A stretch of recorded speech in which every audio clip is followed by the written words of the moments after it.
Fashion শোয়ে একসঙ্গে হাজির Narendra Modi, Donald Trump, Joe Biden, Kamala Harris, Barack Obama, Vladimir Putin, Xi Jinping.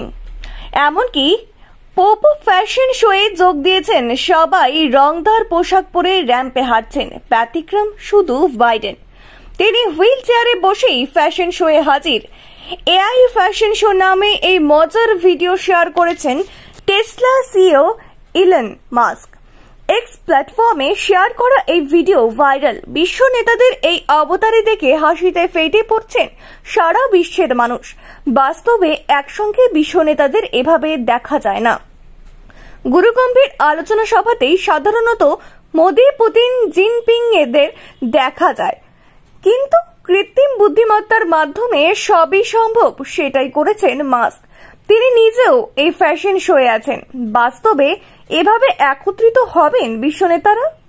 রাষ্ট্রপুঞ্জের সাধারণ অধিবেশন, G7 সহ বিভিন্ন আন্তর্জাতিক গোষ্ঠীর সম্মেলনে বিশ্ব নেতাদের একসঙ্গে দেখা যায়, কিন্তু এআই ফ্যাশন শো সবাইকে এক মঞ্চে এনে ফেলেছে। শো শুরু হচ্ছে পোপ ফ্রান্সিসকে দিয়ে। এরপর এক এক করে হাঁটছেন নেতারা। মোদির পরনে রঙিন পোশাক, ওবামাকে নানা ধরনের পোশাকে দেখা যাচ্ছে। উত্তর কোরিয়ার এক নায়ক কিম জং উনকেও ফ্যাশন শোয়ে দেখা গেল। অ্যাপেল সিইও টিম কুক গলায় আইপ্যাড ঝুলিয়ে র্যাম্পে হাঁটলেন।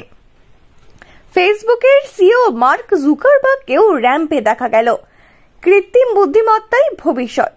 বাস্তবে সম্ভব না হলেও কৃত্রিম বুদ্ধিমত্তার মাধ্যমে বিশ্ব নেতাদের ফ্যাশন শোয়ের মঞ্চে হাজির করার ঘটনাকে সোশ্যাল মিডিয়া ব্যবহারকারীরা ইতিবাচক দিক হিসেবেই দেখছেন।